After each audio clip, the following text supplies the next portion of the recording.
Channels మీద ఏదైతే CM గారు చేసిన వ్యాఖ్యలపైన ఓకే టీవీ వారు ఈరోజు రౌండ్ టేబుల్ సదస్సు పెట్టిండ్రు. దానికి వచ్చిన మిత్రులందరికీ బీఆర్ఎస్ పక్షాన శుభాకాంక్షలు తెలియజేస్తూ, నిజం నిలకడ మీద తెలుస్తుందని మనం నిజంగా ప్రింట్ మీడియా పత్రికలు ఉన్నప్పుడు మనం అనుకునే వాళ్ళం, ఉదయం వస్తే వార్త, ఆ వార్త చదివితే మనకు నిజం తెలిసేది అనేది. మరి ఈరోజు ఎలక్ట్రానిక్ మీడియా వచ్చిన తర్వాత నిజం క్షణాలలో వస్తుంది.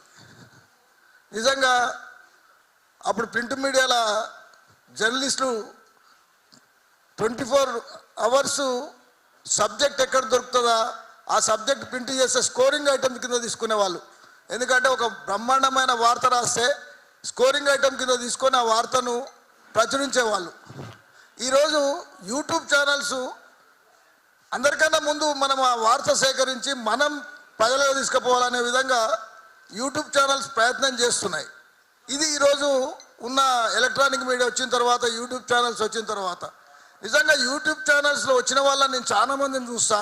ఎందుకంటే నేను 1981 నుంచి రాజకీయాలతో సంబంధం ఉండి ఒక ఎలక్టెడ్ మెంబర్గా ఉన్నా కాబట్టి నాకు ఈ సీనియర్ జర్నలిస్టులు ఈరోజు పాషం యాదగిరి మిత్రుడు, అటువంటి వాళ్ళతో మేము ఉన్నాం కాబట్టి వాళ్ళు వార్త రాయాలనుకున్నా, వార్తను ప్రచురించాలనుకున్నా వాళ్ళకు ఒక నీతి, నిజాయితీ, నిబద్ధత, ఒక కల్మషం లేకుండా ఉండేవాళ్ళు. వారు నిజంగా ఒక్కోసారి నేను అనేవాడిని, అన్న మీరు బాండెడ్ లేబర్ల గురించి రాస్తారు, మనమే బాండెడ్ లేబర్స్ గురించి పనిచేస్తున్నాం కదా అన్న అని. అంటే మనకు ఏది లైన్ అకౌంట్ ఇచ్చి స్ట్రింగర్స్ అని పెట్టి మరి మొత్తంగా వీళ్ళందరినీ ఉపయోగించుకొని ఒక మంచి వార్తలు తెచ్చి మనం రాపించుకునే పరిస్థితులలో ఉంటే వీళ్ళని ఉపయోగించుకునే పరిస్థితి ఏ విధంగా ఉంది. మనం ఎన్నో వార్తలు రాస్తాం. ఆ విధంగా ఉన్న రోజుల నుంచి మరి అక్కడ ఒక ఏదైతే జర్నలిజం అనేది వచ్చిన తర్వాత వాళ్ళు దానికి అలవాటు పడతారు, ఆ వృత్తికి అలవాటు పడతారు. అలవాటు పడ్డ తర్వాత ఆ వృత్తినే కొనసాగించాలి, జీవితాంతం ఆ వృత్తి మీద ఉండాలి. ఆ వృత్తి మీద ఉండాలనుకున్నప్పుడు ఈరోజు ప్రింట్ మీడియా పరిస్థితి ఏందో మనకు అర్థమైపోయింది. ఆ తర్వాత ఏదైతే ఎలక్ట్రానిక్ మీడియా ఎవరిదైనా యాజమాన్యాలు చెప్పినట్టు వినే పరిస్థితుల్లో లేకుండా కొంత స్వేచ్ఛ, పట్టుదల, విషయ పరిజ్ఞానం ఉన్న వాళ్ళు అక్కడ ఉండలేక ఏం చేసిందంటే ఖచ్చితంగా వాళ్ళ సొంత పరిజ్ఞానాన్ని పెట్టి ప్రజలకు అందించాలనే ఉద్దేశంతో యూట్యూబ్ ఛానల్స్కి వచ్చారు. సీనియర్ జర్నలిస్టు చాలా మంది సీనియర్ జర్నలిస్టు నేను చూస్తూ ఉంటా. యూట్యూబ్ ఛానల్లో ఉన్న వాళ్ళందరూ వాళ్ళు ఒక కింద పని చేయలేక, విషయం చెప్పలేక, పార్టీ మారినప్పుడన్నా ఏదైతే పార్టీలు మారితే వాళ్ళ ఏదైతే సంబంధాలు ఉంటాయో ఆ సంబంధాలను కొనసాగించలేక ఈయనకు చెప్తే ఈయన మనసు ఒప్పుకోక వచ్చిన వాళ్ళు చాలా మంది ఉన్నారు, నాకు మిత్రులు చాలా మంది ఉన్నారు.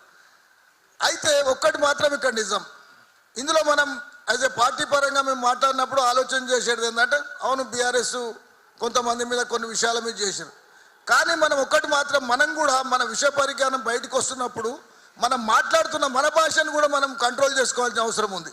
ఒకరి మీద మాట్లాడుతూ ఇష్టమున్న భాషలో మాట్లాడితే ఎవరైనా కావచ్చు, ఇప్పుడు రేవంత్ రెడ్డి గారు కావచ్చు, ఇంతకుముందున్న కేసీఆర్ గారు కావచ్చు, కానీ అప్పటికిప్పటికి నిజంగా కాలుకు బల్పం కట్టుకొని ఈరోజు మా పృథ్వీరాజు గారు మాట్లాడేటప్పుడు కానీ, మా విట్లన్న మాట్లాడేటప్పుడు కానీ వాళ్ళు మాట్లాడిన దాంట్లో టెస్ట్ ట్యూబ్ బేబీ అన్నారు. అంటే నేను ఒక పార్టీని, నేను ఈ పార్టీ కూడా ఆ పార్టీని అనడం కాదు, ప్రతి దగ్గర ఎక్కడికక్కడ అసలు వాళ్ళు చెప్పాలనుకున్న సమస్యను కూడా వీళ్ళు అట్లా కాదు గిట్లనేనా అంటే చెప్పించి ప్రజలకు చొప్పించిన పరిస్థితి ఉంది. అంటే ఎక్కడికక్కడ ఒకవేళ ఇంకో తీరు మాట్లాడితే అట్లా కాదని మనమే వాళ్ళకు ఇంజెక్ట్ చేసి మాట్లాడించి ఆ రోజు ఏది లేకుండా ఉన్న ఈ యూట్యూబర్స్ మొత్తం ఆ రోజు పనిచేస్తే ఈరోజు రేవంత్ రెడ్డి గారు వచ్చిన మరవద్దు. అయితే అక్కడ చాలా నిజంగా మేము ఒకసారి మనోళ్ళు పోయి చూపిస్తూ ఉన్నారు, ఇనుప కంచెలు కొట్టేసేసారు. అరే ఇనుప కంచెలు కూడా కొట్టడమే ఉంది, అది శాంతి భద్రతలకు సంబంధించిన విషయం, శాంతి భద్రతలు పెట్టుకుంటాయి. ఏవైతే సీఎం ఇంటి మీద చేయడానికి మరి కులగొట్టిండో కానీ ఆ ఇనుప కంచెలు నువ్వు ఉంటే తెలుస్తుండే. ఈరోజు నీ ఇంటికాడ ఇనుప కంచెలు పెట్టుకున్నావు, ఖచ్చితంగా తప్పదు.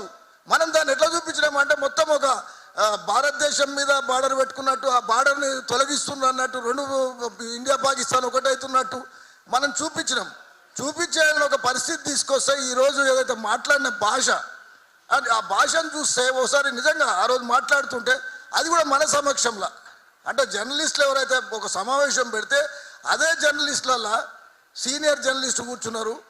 అంటే అక్కడ మాట్లాడుతుంటే మనకు కూడా రోషం పౌరుషం మనకు కూడా ఉండాలి, అక్కడ ఉన్న వాళ్ళకు కూడా ఉండాలి. ఎందుకంటే మనం జర్నలిస్ట్ యూనియన్స్ మెయింటైన్ చేస్తున్నారు మీరు.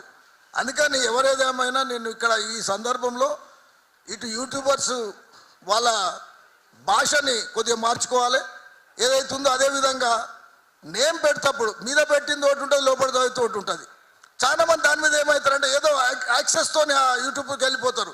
వెళ్ళిపోయినంత కంటెంట్ ఉండలేదు, ఉండకపోతే కూడా రోజు రోజు కొంత మన తగ్గేది ఉంటుంది. అంటే మనం ఆ తగ్గొద్దు అనేది రెండోది చెప్తూ, యూట్యూబర్స్ ఈరోజు నిజంగా చెప్పాలంటే మారుమూల పల్లెలలో చిన్న సమస్య జరిగినా చెప్తున్నా కానీ యూట్యూబర్స్ సీనియర్ జర్నలిస్టుల ఆధ్వర్యం జరుగుతున్న యూట్యూబర్స్కు వాళ్ళకు రక్షణ కల్పించవలసిన అవసరం ఉంది, ప్రజాబాహుల్యంలో తీసుకుపోవాల్సిన అవసరం ఉంది. పార్టీలకు అతీతంగా పనిచేస్తున్న వీళ్ళందరినీ చేయవలసిన అవసరం ఉంది. ఈ సందర్భంలో సీఎం ఎవరున్నా ఇప్పుడు ఏదైతే రేవంత్ రెడ్డి గారు మాట్లాడిన భాషను తీవ్రంగా ఖండిస్తూ ఖచ్చితంగా యూట్యూబర్స్ ఏదైతే తీసుకున్న ఈ రౌండ్ టేబుల్ కాన్ఫరెన్స్ సక్సెస్ కావాలని, సక్సెస్ కావడానికి వచ్చిన పెద్దలందరికీ కృతజ్ఞతలు తెలియజేస్తూ ముగిస్తాం.